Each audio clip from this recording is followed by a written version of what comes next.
તપતિ તપનો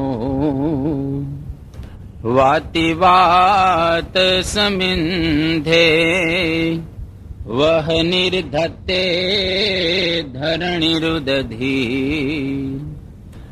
લંઘતે નૈવ વેના સોયમ શ્રીમાન નિખિલ જગતા અંતરાત્માવતીર્ણો ધર્મમ રક્ષન દિશતુ કુશલમ સ્વામિનારાયણો નઃ. શ્રી સહજાનંદાય નમો નમઃ. શ્રી અક્ષર પુરુષોત્તમાભ્યામ નમો નમઃ. શ્રી ગુણાતીતાનંદ સ્વામી મહારાજાય નમો નમઃ. શ્રી ભગતજી મહારાજાય નમો નમઃ. શ્રી શાસ્ત્રીજી મહારાજાય નમો નમઃ. શ્રી યોગીજી મહારાજાય નમો નમઃ. શ્રી પ્રમુખ સ્વામી મહારાજાય નમો નમઃ.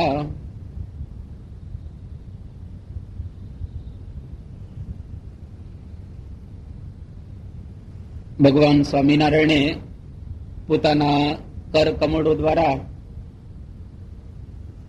એક અદ્ભુત આપણને આ ગ્રંથ આપ્યો, શિક્ષાપત્રી. શિક્ષાપત્રી એટલે શિખામણ પત્રી. મહારાજ એક એક શ્લોક દ્વારા આપણને શિખામણ આપી રહેલા છે. જેમ મા બાપ પોતાના છોકરાને એ શિખામણ આપે, એવી જ રીતે અહીંયા આગળ શ્રીજી મહારાજ આપણને શિખામણ આપી રહેલા છે. મા બાપની પરમ પવિત્ર એવી ફરજ રહેલી છે કે પોતાનો પુત્ર કોઈ જગ્યાએ આડો અવળો ન થઈ જાય, પુત્રની અંદર કુસંસ્કાર ક્યારેય ન આવી જાય. એટલા માટે મા બાપ પોતાના પુત્રને સુંદર રીતે સંસ્કાર આપે છે. એવી જ રીતે શ્રીજી મહારાજને પણ પોતાના અનુયાયીઓની ખેવના રહેલી છે કે જેને જેને મારો આશરો કર્યો છે, જેને મારી કંઠી બાંધેલી છે, એ કોઈ હરિભક્ત ક્યારેય જગતની વાસનાથી એનું મન કે તન વાસિત ન થાય. જગતના કોઈ એવા ખરાબ સંસ્કારો એને ન લાગે. એટલા માટે મહારાજ એક એક શ્લોકની અંદર આપણને શિક્ષા આપી રહેલા છે. તો અત્યાર સુધી આપણે 17 શ્લોક સાંભળ્યા. હવે શ્રીજી મહારાજ 18મા શ્લોકની અંદર એક બહુ સુંદર શિખામણ આપે છે કે વ્યભિચારો ન કર્તવ્ય પુંભિ સ્ત્રીભિશ્ચ મામ શ્રિતૈઃ દ્યુતાદિ વ્યસનમ ત્યાજ્યમ નાદ્યમ ભંગાદિ માદકમ. મહારાજ કહે છે કે વ્યભિચારો ન કર્તવ્ય. વ્યભિચાર કોઈ સમયમાં કરવો ન જોઈએ. કોને? સ્ત્રીભિઃ પુંભિશ્ચ મામ શ્રિતૈઃ. મારા જે આશ્રિતો સ્ત્રીઓ અને પુરુષો રહેલા છે, એ કોઈએ કોઈ પણ પ્રકારનો વ્યભિચાર ન કરવો. તો વ્યભિચાર એટલે શું? વિ એટલે વિકૃત અથવા તો વિપરીત કહીએ, અને અભિ એટલે સંપૂર્ણપણે, અને ચાર અર્થાત વર્તન, કે સંપૂર્ણપણે વિપરીત વર્તન આપણે કરીએ એનું નામ વ્યભિચાર કહેવાય. ચાર અર્થાત વર્તન. તો જે કંઈ આપણને ઘટે એવું વર્તન ન કરીએ, એનાથી પૂર્ણ ઊંધું વર્તન કરીએ એને કહેવાય વ્યભિચાર.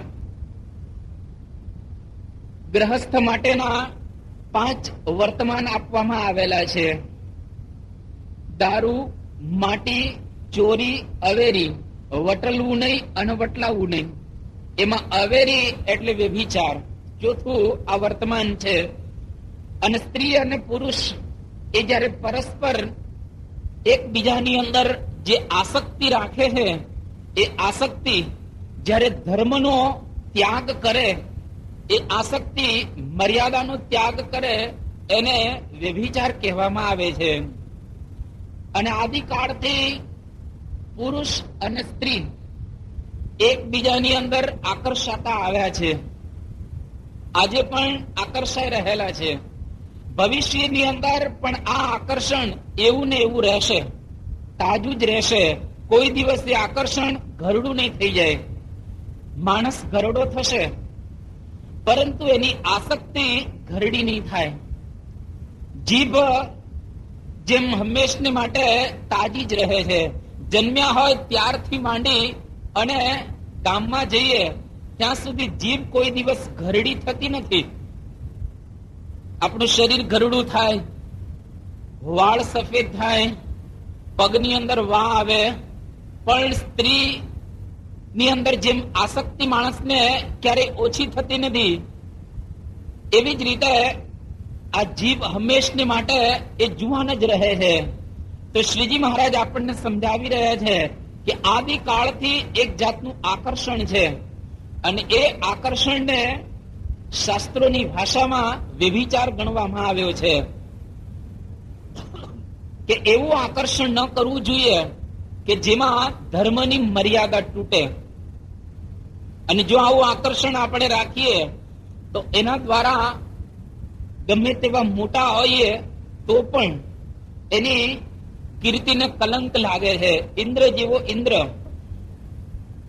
એને ત્યાં તો સચી જેવી રૂપવંતી નારી હતી, છતાં પણ ઇન્દ્ર એક અહલ્યાની અંદર મોહ પામે છે, ગૌતમ ઋષિના પત્ની. અને 1000 ભગ ઇન્દ્રને થાય છે. ભગ એટલે ભગંદર જેને આપણે કહીએ એને ભગ કહેવાય.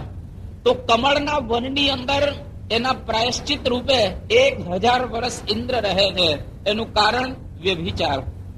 બૃહસ્પતિ જેવા એ દેવોના ગુરુ કહેવાય, છતાં પણ એમને પોતાના જે નાના ભાઈ, એમની પત્ની જે મમતા હતી, એની સાથે વ્યભિચાર કર્યો, અને એના દ્વારા એને કલંક લાગ્યું એને. અને બૃહસ્પતિની પત્ની જે તારા, એમની સાથે ચંદ્રએ વ્યભિચાર કર્યો, એના દ્વારા બુદ્ધની ઉત્પત્તિ થઈ. તો ચંદ્રને પણ કલંક લાગેલું છે. આપણે જે અંગાર જોઈએ છીએ ચંદ્રની અંદર, કલંક લાગ્યો. તો કોઈને પણ પોતાના ધર્મનો એ જો ત્યાગ કરે છે તો એને કલંક લાગે જ છે હંમેશને માટે. મર્યાદાનું પાલન કરનારા ઋષિઓ, જેને ભારત વર્ષની અંદર સ્મૃતિ ગ્રંથો લખેલા છે, જેને શ્રુતિઓનો સાક્ષાત્કાર થયેલો છે, એવા ઋષિઓએ પણ આ મર્યાદાનો ત્યાગ કર્યો તો એને કલંક લાગ્યા. વિશ્વામિત્ર જેવા વિશ્વામિત્ર મેનકા નામની અપ્સરામાં આસક્ત થયા, વ્યભિચાર કર્યો તો એને કલંક લાગ્યો.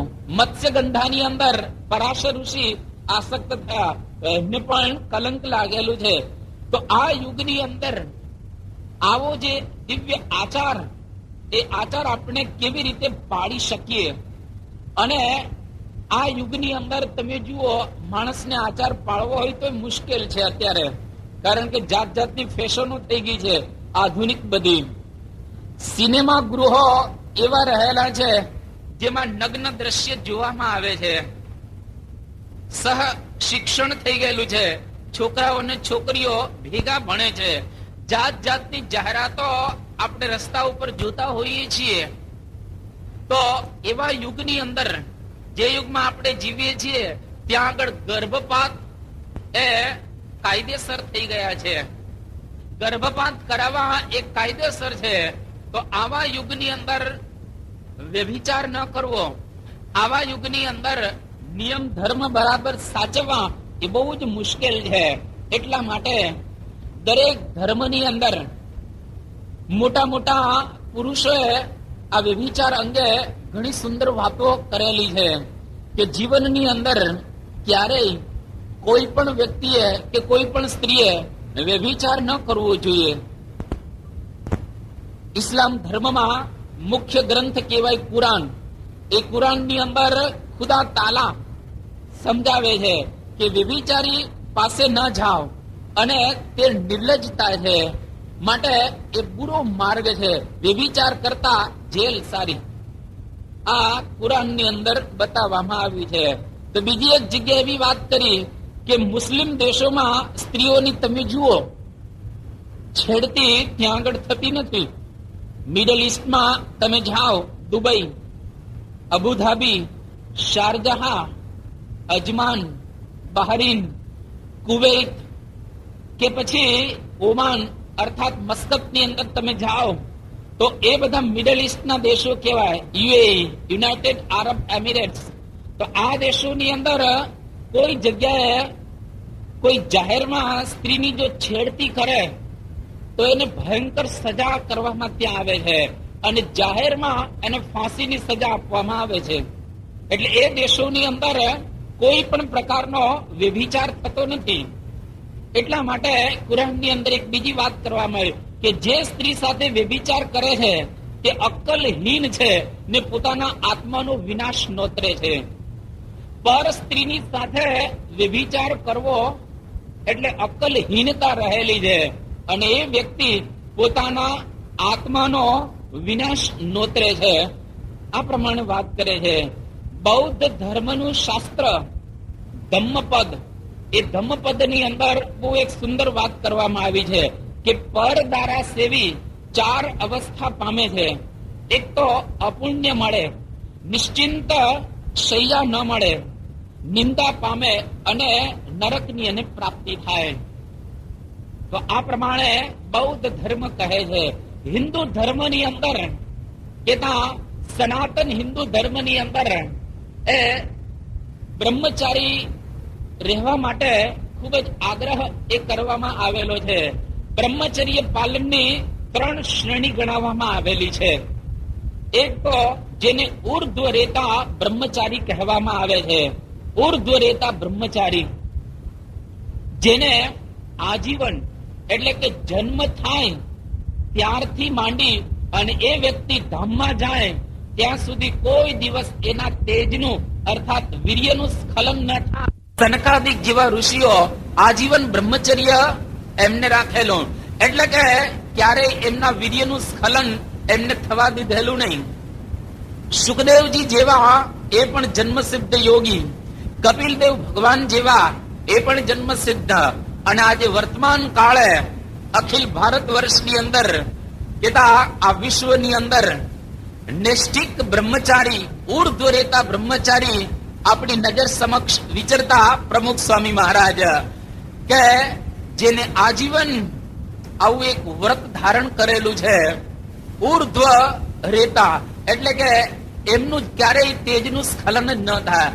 આ પહેલા નંબરના બ્રહ્મચારી કહેવાય.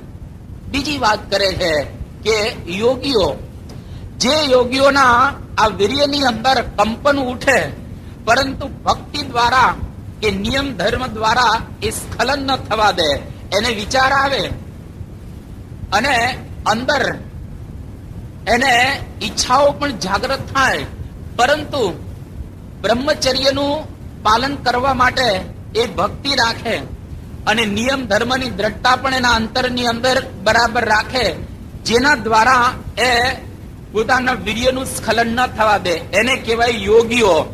કોના જેવા? તો કે નારદ જેવા, કે ભીષ્મ પિતામહ જેવા. આ બધા એ યોગીઓ ગણાય. અને ત્રીજા એને બ્રહ્મચારી કહેવાય. આ ત્રીજી શ્રેણી. તો એને વીર્યનું સ્ખલન થાય ખરું, પરંતુ એ પ્રયત્ન કરી અને પોતાના નિયમની અંદર રહે, અને એટલા માટે જ કરે પ્રજોત્પત્તિ કરવા માટે. અને ગૃહસ્થ માટે બતાવવામાં આવ્યું કે ગૃહસ્થ હોય એમણે પોતાની સ્ત્રી સિવાય અન્યને વિશે કોઈ પણ પ્રકારની આસક્તિ ન રાખવી. એ આ ગૃહસ્થને પણ ત્રીજી શ્રેણીની અંદર મૂકવામાં આવે છે. આશ્રમની વ્યવસ્થા પ્રમાણે બ્રહ્મચર્ય આશ્રમના 2 વર્ગો પાડવામાં આવે છે. એક વર્ગ એવો છે કે આજીવન બ્રહ્મચર્ય રાખે, જેની વાત આપણે કરી, નૈષ્ઠિક બ્રહ્મચારી, આ એક વર્ગ. બીજો વર્ગ ભારત વર્ષમાં એવો હતો કે 25 વર્ષ સુધી ગુરુના આશ્રમમાં રહે, જેને બ્રહ્મચર્યનું પાલન કરવાનું હોય, 25 વર્ષ પૂર્ણ થાય એટલે ગુરુદેવના ચરણારવિંદની અંદર મસ્તક ઝુકાવી આશીર્વાદ પ્રાપ્ત કરી અને ત્યાર પછી એ પોતાના ઘરે પાછો આવે અને લગ્ન કરે અને શાસ્ત્રની મર્યાદા પ્રમાણે એ વિષયનો ઉપભોગ કરે. એને કહેવાય ઉપકુર્વાણ બ્રહ્મચારી. ઉપકુર્વાણ બ્રહ્મચારી એને બતાવવામાં આવે છે. તો પ્રકૃતિના નિયમ પ્રમાણે પશુ પંખીઓ એ પણ પોતાના સ્વભાવ પ્રમાણે નિયમો રાખતા હોય છે. સિંહ આખા વર્ષની અંદર એક જ વખત વિષયનો ઉપભોગ કરે છે. ઘણા બધા પશુ પંખીઓ એવા રહેલા છે કે પોતપોતાની મર્યાદામાં રહી અને પ્રજોત્પત્તિ કરવા માટે વિષયનો ઉપભોગ કરે છે, પરંતુ માણસ એને કોઈ નિયમો એ રહેલા નથી. એટલા માટે આપણા ઋષિમુનિઓએ ગૃહસ્થાશ્રમની બહુ સુંદર એક વાત કરી કે કામ ભોગવવા માટે ગૃહસ્થાશ્રમ કરવાનું નથી, પરંતુ જે વ્યક્તિ સાધુ ન બની શકે, જે વ્યક્તિ સંયમ ન રાખી શકે, એને ગૃહસ્થ આશ્રમમાં રહીને પણ એ મર્યાદાનું પાલન કરી અને એને ભગવાન પ્રાપ્ત કરવાના આ રહેલા છે. તો આવી વાતો એ ઋષિઓએ કરેલી છે. એટલે કે પોતે સંયમ નથી રાખી શકતો, એટલા માટે લગ્ન કરી અને એને સંયમનું પાલન કરવાનું. એટલે કે પરસ્ત્રીનો ક્યારેય એને સંગ ન કરવો. અને આજે આ સુરતની અંદર આપણે બધા રહ્યા છીએ, રંગીલું શહેર કહેવાય, જ્યાં આગળ ખૂણે ને ખાંચરે જાત જાતના થિયેટરો તમને જોવા મળે છે, જ્યાં આગળ એવી વિચિત્ર અને બીભત્સ ફિલ્મો પણ તમે ગમે ત્યાંથી જતા હો તો તમને જોવા મળે. અને એની અંદર ઘણા બધા યુવાનો, ઘણા બધા વડીલો એનો લાભ લેતા હોય છે. તો એવા વાતાવરણથી બચવા માટે આ શ્રીજી મહારાજ આપણને કહે છે. ભારત વર્ષની અંદર એક બહુ જ મોટા આચાર્ય થયા, જેનું નામ સુશ્રુતાચાર્ય. આ સુશ્રુત નામના આચાર્ય એવી વાત કરી કે માણસના શરીરની અંદર જે કંઈ અનાજ ખાવામાં આવે છે, એ અનાજ એમાંથી લોહી બને, ત્યાર પછી માંસ બને, ત્યાર પછી મેદ બને, ત્યાર પછી મજ્જા બને અને ત્યાર પછી વીર્ય. આ રીતે એ બનતું હોય છે, જેને તેજ કહેવામાં આવે છે. એટલે જ્યારે આપણે ખોરાક ખાઈએ, 10 કિલો ખોરાક, એ શુદ્ધ ખોરાક જો તમે 10 કિલો ખાધો હોય તો 35 દિવસ પછી આ તેજનું નિર્માણ આપણા શરીરની અંદર થાય. અને એ પ્રમાણે એક બુંદ 35 દિવસમાં એ બને છે 10 કિલો ખોરાકમાંથી. અને એ બુંદ શરીરના અવયવોની અંદર જો રહે તો એના દ્વારા શરીરની કાંતિ બદલાઈ જાય. એ બુંદ જો શરીરની કોઈ પણ ભાગની અંદર હોય તો ત્યાં આગળ એની કાયા તેજસ્વી બને.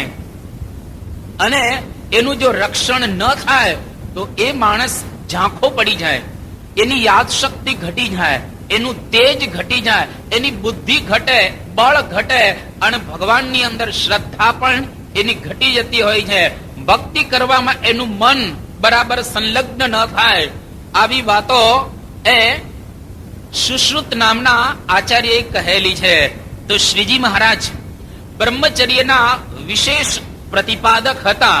અને શિક્ષાપત્રીમાં મહારાજે આચાર્યોના ધર્મ કયા, આચાર્યોની પત્નીના ધર્મો કયા, ગૃહસ્થના ધર્મ કયા, ત્યાગીઓના ધર્મ કયા અને બ્રહ્મચારીઓના પણ ધર્મ મહારાજ બતાવે છે. દરેક ધર્મની અંદર મહારાજ બ્રહ્મચર્યની વાત પહેલા કરે છે. ત્યાગીના ધર્મ લો કે આચાર્યના ધર્મ લો, પણ બ્રહ્મચર્ય રાખવાની વાત મહારાજ સૌથી પહેલા કરે છે. અને વચનામૃતની અંદર મહારાજ મધ્યના 33માં બહુ સુંદર આપણને ઉપદેશ આપે છે. અને મહારાજના શબ્દોમાં આપણે માણીએ કેવી જબરજસ્ત મહારાજે આમાં વાત કરેલી છે કે એક નિષ્કામી વર્તમાન દ્રઢ હોય તો તેને આલોકમાં તથા પરલોકમાં કોઈ ઠેકાણે ભગવાનથી છેટું રહેતું નથી. અને અમારે પણ તે ઉપરથી કોઈ દિવસ હેત ઓછું થાય નહીં. આ મહારાજના શબ્દો. જો નિષ્કામી વર્તમાન બરાબર દ્રઢ રાખીએ તો આલોકમાં અને પરલોકમાં ભગવાનથી જરાય આપણે છેટા ન રહીએ. દરેકની એવી ઈચ્છા હોય ને કે પ્રમુખ સ્વામી મહારાજની સાથે ફરીએ, પ્રમુખ સ્વામી મહારાજનો લાભ લઈએ. સુરતના સદભાગ્ય છે કે આપણને અહીંયા આગળ બાપાની જન્મ જયંતિ પણ પ્રાપ્ત થશે અને ઓફિશિયલ એની જાહેરાત પણ એ કરવામાં આવશે. તો દરેકને એવી ઈચ્છા રહ્યા કરે કે આપણે બાપાનો લાભ લઈએ. પણ શ્રીજી મહારાજ શું કહે છે વચનામૃતમાં કે નિષ્કામી વર્તમાન જો દ્રઢ કરીને તમે રાખશો તો આલોકમાં અને પરલોકમાં ભગવાનથી તમે જરા પણ છેટે નહીં રહો. ભગવાન તમારી બાજુમાં જ રહેશે અને કોઈ દિવસ ભગવાનને તમારા ઉપરથી હેત ઓછું નહીં થાય. એટલે કે હંમેશને માટે તમારા ઉપર ભગવાનને હેત રહ્યા કરશે.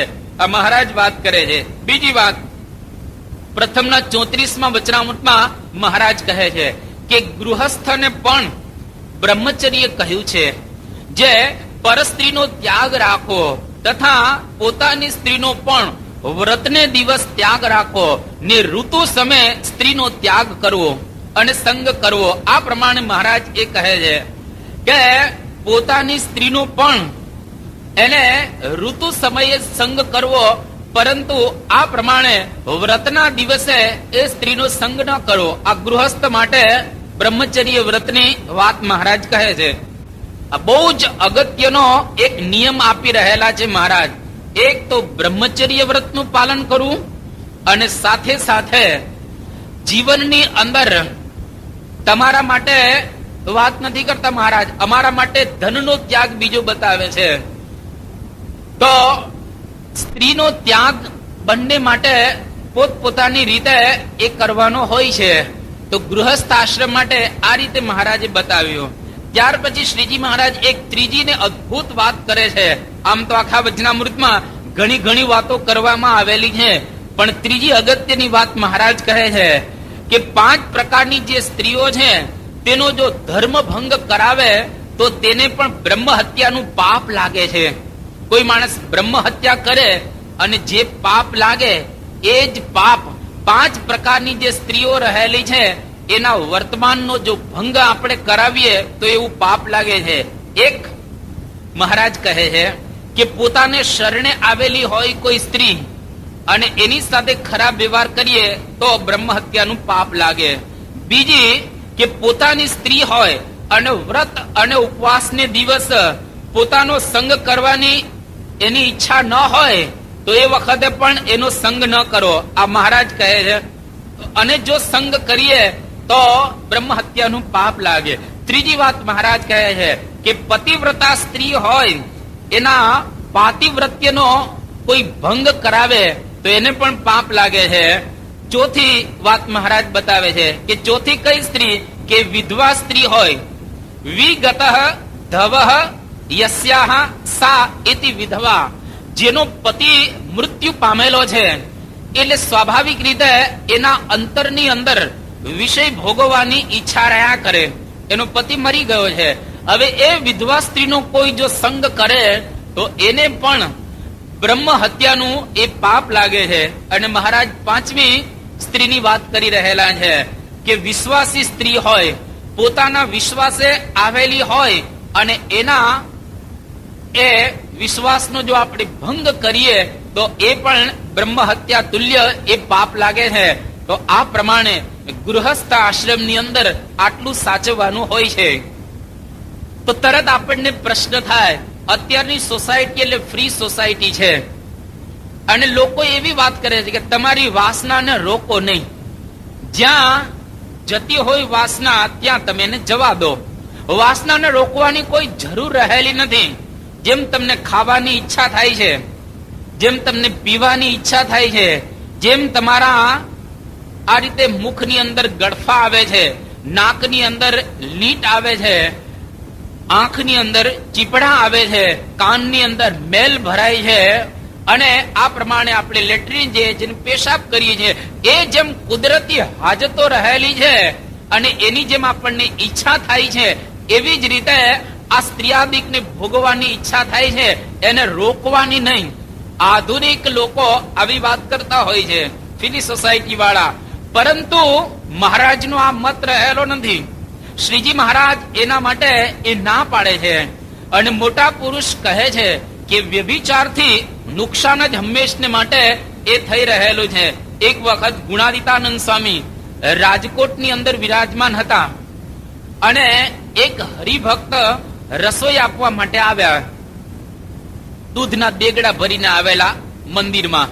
એના મનમાં એમ કે ગુણાદિતાનંદ સ્વામી બહુ રાજી થઈ જશે, દૂધના દેગડા આપણે આપીશું. તો ગુણાદિતાનંદ સ્વામી એમને પૂછ્યું કે નિષ્કામ ધર્મ એ બરાબર તમે પાળો છો ને? ત્યારે પેલો હાના હાના કરવા લાગ્યો હરિભક્ત. એટલે ગુણાદિતાનંદ સ્વામી પેલા હરિભક્તને કહે છે કે ઉપાડ તારા દેગડા ઉપાડ. ધર્મ ભ્રષ્ટનું અમે લોકો સંતો જો જમીએ તો અમારી બુદ્ધિ ભ્રષ્ટ થઈ જાય, તો અમારી બુદ્ધિ પણ ભ્રષ્ટ થઈ જાય, માટે ઉપાડ તારા દૂધના દેગડા, અમારે તારું દૂધ જોઈતું નથી. જો ગુણાદિતાનંદ સ્વામીએ ના પાડી દીધી કે ધર્મ ભ્રષ્ટનું સાધુઓ જમે તો સાધુઓની બુદ્ધિ પણ એવી થઈ જાય. એટલે તમે જો બરાબર ધર્મ પાલન કરતા હો અને તમારા બધા જ પદાર્થો સંતો ઉપભોગ કરતા હોય છે, એટલે તમારે લઈને પણ સંતોના ધર્મ બરાબર સચવાય. તમારે લઈને પણ આ રીતે સંતોના નિયમ ધર્મની શોભા રહે. તો આજે આપણને કહેવાનું મન થાય કે હજારો ને લાખો હરિભક્તો નિયમ ધર્મ બરાબર પાડે છે, એટલે જ કળિયુગની અંદર આપણા સંપ્રદાયની અંદર સંતો સ્ત્રી અને ધનનો બરાબર ત્યાગ એ રાખે છે.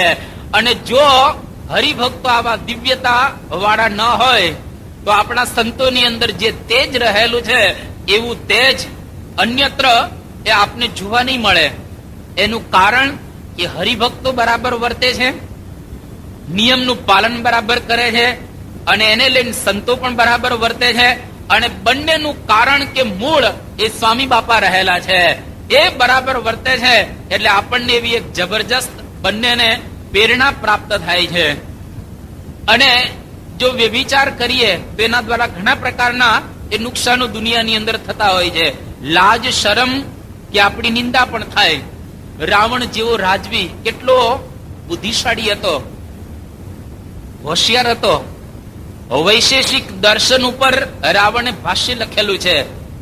10 ગ્રહોને ઢોલીએ બાંધતો હતો, કૈલાસ જેવા પર્વતને હલાવી નાખનારો. પણ એ રાવણ સીતાની અંદર આસક્ત થયો અને વ્યભિચાર કરવાની ઈચ્છા થઈ અને એને લઈ એના 10 માથા કપાણા. અને આજે કોઈ પોતાના છોકરાનું નામ રાવણ રાખવા તૈયાર નથી. જો નિંદા થઈ ને જગતમાં એની, કોઈ છોકરાનું નામ રાવણ સાંભળ્યું છે? સુરતમાં તો મારા ખ્યાલથી નહીં હોય કોઈ. તો એની નિંદા પણ આ પ્રમાણે થાય છે.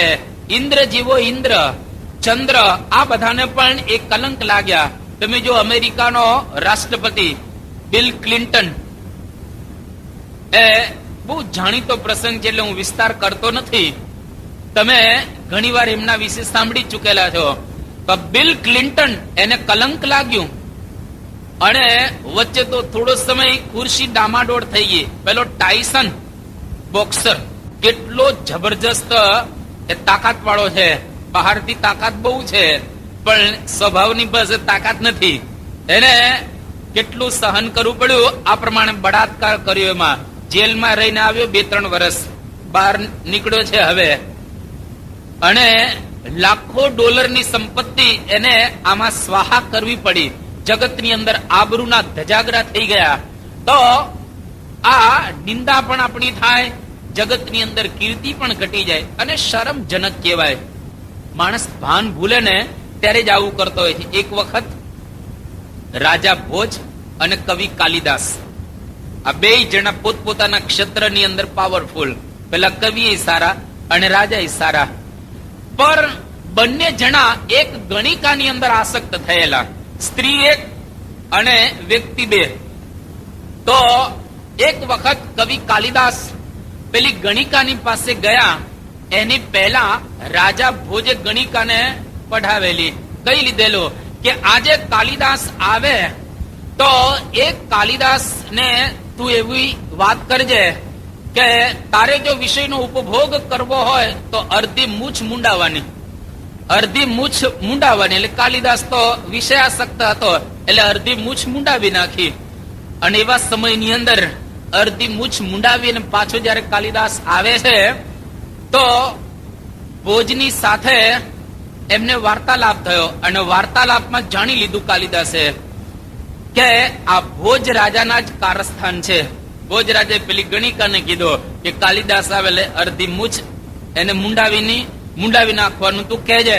અને એવા સમયની અંદર એ ભોજ રાજા આ પ્રમાણે જયારે યુક્તિથી ગણિકાને કહે છે ને ગણિકા એ પ્રમાણે કર્યું. અને બીજે દિવસે કાલિદાસ એ ગણિકાને કહે છે કે આજે ભોજ રાજા તારી પાસે આવે ને તો તું એવું કહેજે કે તમે આ પ્રમાણે એક પગે ઉભા રહી અને ગધેડાની જેમ ભૂકો. ભોજ રાજા પણ વિષયાસક્ત જ હતા અને એ પ્રમાણે પેલી ગણિકાની આજ્ઞા એની મરજી પ્રમાણે વર્તે છે. અને હવે બે જણા પોતપોતાની રીતે જાણે છે ગણિકા દ્વારા. અને એક વખત સભાની અંદર ભોજ રાજા કાલિદાસ ને જુએ છે અને કેવું કે કાલિદાસ આ અડધી મૂછ કયા તીર્થની અંદર મુંડાવીને તમે આવ્યા છો? એટલે કાલિદાસ જવાબ આપે છે કે જ્યાં બે પગ વાળો ગધેડો ભૂકે છે ત્યાં આગળ આ મારી મૂછને હું મુંડાવીને આવ્યો છું. ભોજ રાજાનું પણ એ કારસ્થાન છતું થઈ ગયો અને કાલિદાસ એનું પણ છતું થઈ ગયો. એટલે તમે જુઓ કે આ પ્રમાણે શરમજનક કહેવાય, નિંદાને પાત્ર કહેવાય. ભાન ભૂલેલા માણસો આવું કરતા હોય છે. ઘણી વખત એવું પણ બને છે સત્સંગ કરતા હોઈએ પરંતુ જો આવા વર્તમાન દ્રઢ ન હોય તે વ્યક્તિને સહન બહુ કરવું પડે. અરે ઘણી વખત એનું મૃત્યુ પણ થતું હોય છે. તુરખા ગામનો આપણા સત્સંગનો જ એક યુવક છોકરો કોઈની સાથે એમને આવો દુર્વ્યવહાર કર્યો અને એમના ભાઈઓને ખ્યાલ આવી ગયો કે આ છોકરાએ સ્વામિનારાયણના છોકરાએ અમારી બેન સાથે દુર્વ્યવહાર કરેલો છે. તેને ભર બજારની અંદર એના ભાઈઓએ કાપી નાખ્યો. જો એને આ 18મો શ્લોક મહારાજનો બરાબર એ જીવનની અંદર ઉતાર્યો હોત તો વાંધો ના આવે, ભર બજારમાં કપાવવું ના પડે. એ તો કપાઈ ગયો, એ ગામની અંદર આપણી આબરૂ કપાઈ ગઈ. તો આપણે વર્તમાન જો બરાબર પાડીએ તો મહારાજની પણ શોભા વધે અને આપણા જીવનની અંદર ક્યારેય મરવાનો પ્રસંગ ના આવે. ઝાલાવાડ ગામની અંદર, ઝાલાવાડ વિસ્તારમાં એક સુસંવા નામનું ગામ છે. હવે આ ગામની અંદર મહાનુભાવાનંદ સ્વામી ગયા. સંતોનો ઉતારો આ પ્રમાણે એક વાણંદ ઘેર હતો અને એટલે બાજુમાં એક વાણંદ રહેતો હતો અને આ પ્રમાણે સંતોનો ઉતારો એક જગ્યાએ હતો અને એક વાણંદ સભાની અંદર બેઠેલો. એટલે મહાનુભાવાનંદ સ્વામી નિષ્કામી વર્તમાનની બધી વાતો કરતા હતા. એટલે પેલો વાણંદ ઉભો થઈ અને મહાનુભાવાનંદ સ્વામીને કહે છે કે સ્વામી, નર એટલે કે વ્યક્તિ એ તો ભ્રમર કહેવાય. ગમે ત્યાં જાય, જેમ ભમરો હોય ને દરેક ફૂલ ઉપર બેસે, દરેક ફૂલમાંથી થોડી થોડી આ રીતે સુગંધ લે અને રસ ગ્રહણ કરે. એમ નર તો ભ્રમર કહેવાય અને તો ગમે ત્યાં જાય એ આ પ્રમાણે એને કોઈ વાંધો નથી. મહાનુભાવાનંદ સ્વામી કઈ બોલ્યા નહીં, પરંતુ એટલી વાત એને કરી કે નર ભ્રમર છે બરાબર છે, પરંતુ તને ખબર છે ભ્રમરાનું મૃત્યુ કેવી રીતે થાય છે? ભ્રમર એ જે પુષ્પ ઉપર બેસે છે એ જ પુષ્પમાં એના પ્રાણ જાય છે. પેલા કમળ ઉપર ભમડો બેઠેલો હોય, કમળ બીડાઈ જાય અને પેલો હાથી એને લઈ જાય, એમાં ને એમાં ભમરાને મરવું પડતું હોય છે. અને એ જ પેલો આજે વાણંદ મહાનુભાવાનંદ સ્વામીનો ઉતારો નજીક હતો અને એ જ દિવસે આ રજપૂત એની જે પત્ની હતા રજપૂતાણી, એની સાથે એને આડા સંબંધ હતા. રજપૂત કંઈક કામ પ્રસંગે બહાર ગયા ઘરની અને પેલો વાણંદ લાભ જોઈ અને એના ઘરની અંદર બેઠો દરવાજા થયા બંધ. અને આ પ્રમાણે રજપૂતને ખ્યાલ આવી ગયો કે દાળમાં કંઈક કાળું છે. એટલે રસ્તા ઉપર જતો જતો પાછો આવ્યો ઘરે અને ખખડાવે છે તો અંદરથી દરવાજા બંધ હતા. અને પેલી રજપૂતાણી સમજી ગઈ કે પતિદેવ પાછા આવ્યા છે. એને પેલા વાણંદને કોઠીમાં પૂરી દીધો. અનાજની કોઠી હોય એની અંદર એને ઉતારી દીધો, ખબર ન પડે એટલા માટે. અને પેલા રજપૂત અંદર આવ્યા અને એની ધર્મપત્ની પૂછે છે કે કેમ તમે તરત આવી ગયા? ખરીદવા માટે જતા હતા એટલી વારમાં તરત આવી ગયા, લઈને વસ્તુ આવે કે ના, હું જોવા માટે આવ્યો છું કે આપણા ઘરની અંદર અનાજ ખલાસ થઈ ગયું છે કે હજુ એટલું ને એટલું અનાજ રહેલું છે, એ કોઠીમાં તપાસ કરવા માટે આવ્યો છું. રજપૂતાણી મનોમન એ કઈ કહેતી તો નથી, પરંતુ આ રજપૂત તૈયાર હતા એટલે ભાલો લીધો. ભાલો લઈ અને પેલી જે કોઠી હોય એમાં કોઠીની અંદર ભાલો નાખે છે અનાજ તપાસવા માટે.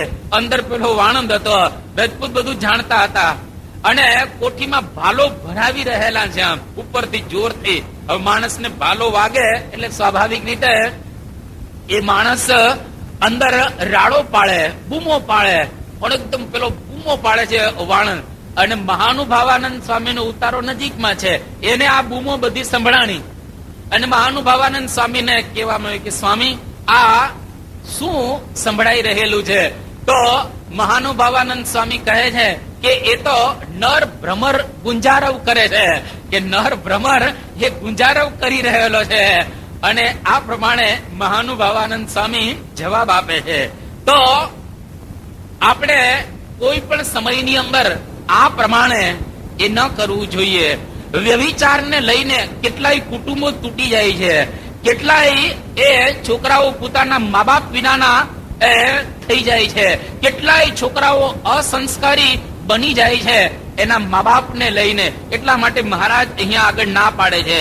અને કામને પ્રોત્સાહન મળતા તમે જો આપણા શરીરની અંદર જે શક્તિ છે, શારીરિક શક્તિ, તાકાત, એ તાકાત ઘટી જાય છે.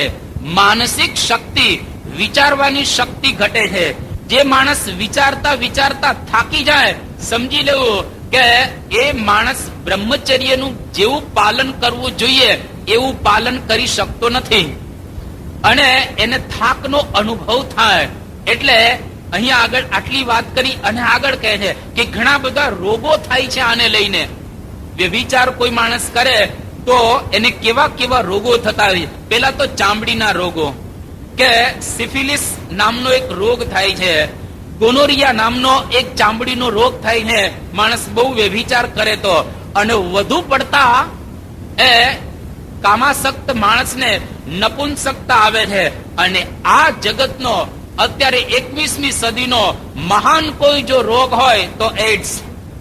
આ એડ્સ નું બીજું કોઈ કારણ રહેલું નથી, પરંતુ એ રોગનું કારણ છે આ વ્યભિચાર.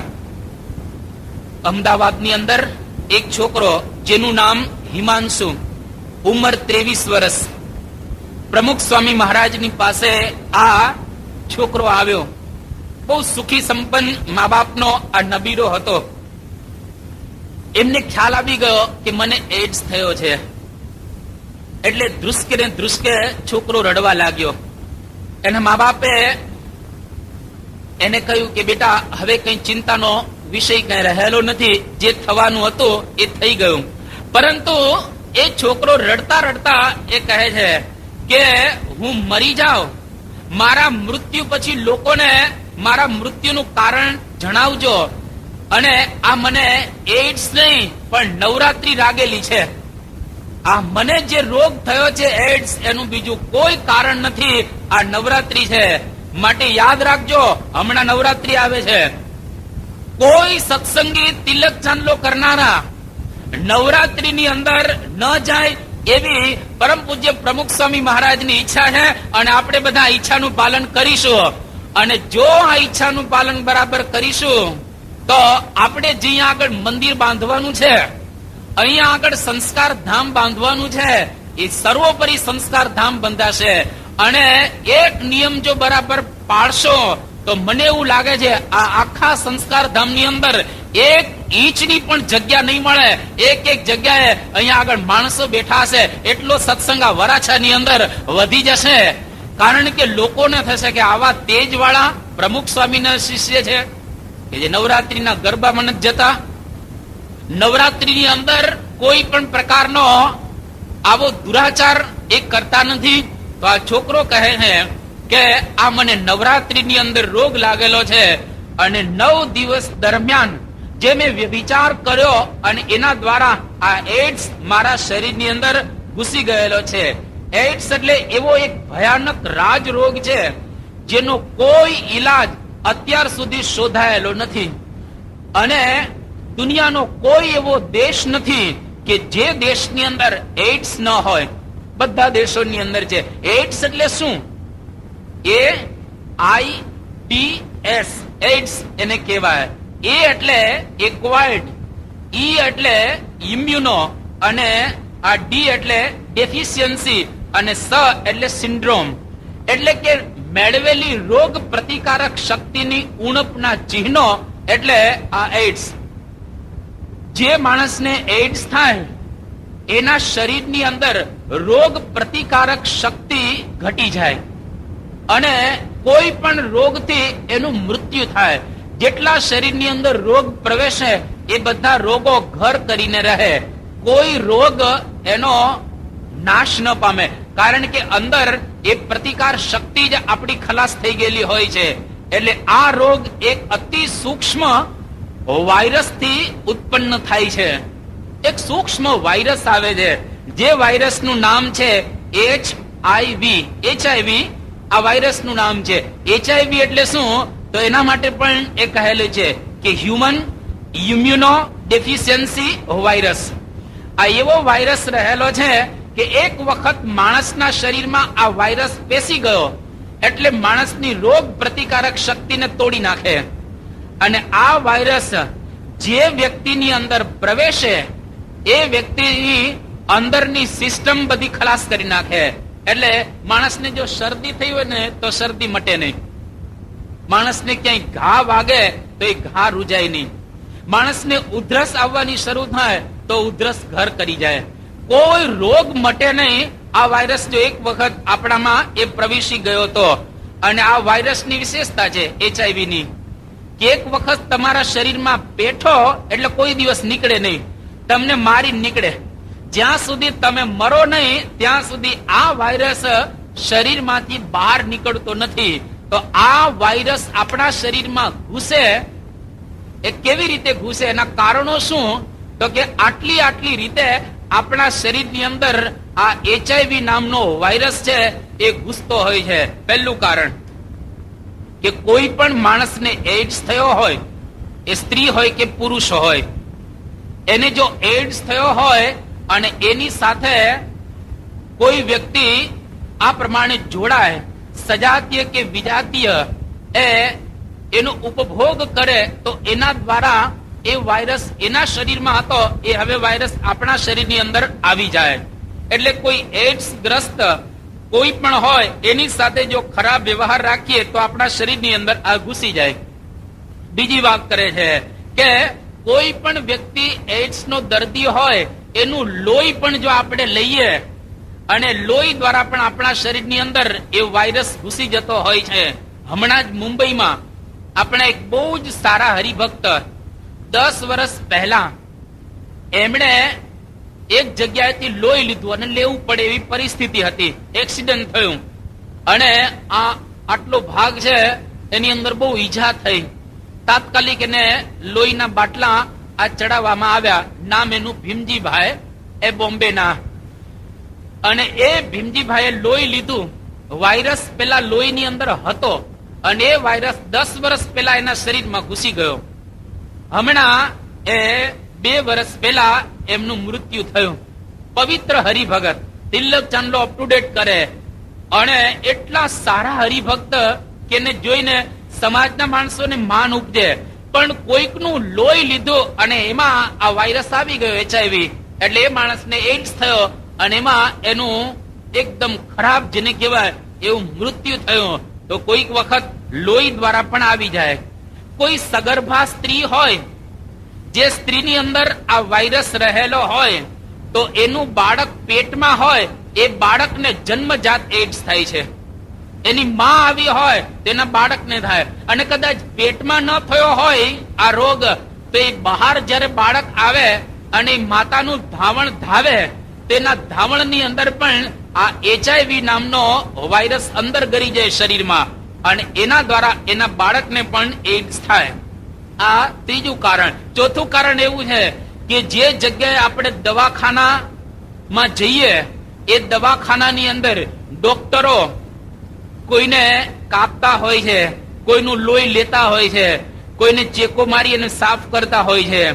એમાં જો કોઈ એડ્સ નો દર્દી હોય અને એને એના માટે જે હથિયારો વાપરેલા હોય લોખંડના, એમાં લોહી ચોંટેલું હોય અને એ હથિયાર આપણા માટે કંઈક વાપરે સાફ વગેરે કરવામાં, તો એના કણ વાયરસ આપણા શરીરમાં બેસી જાય તો એના દ્વારા પણ આ રોગ થાય છે.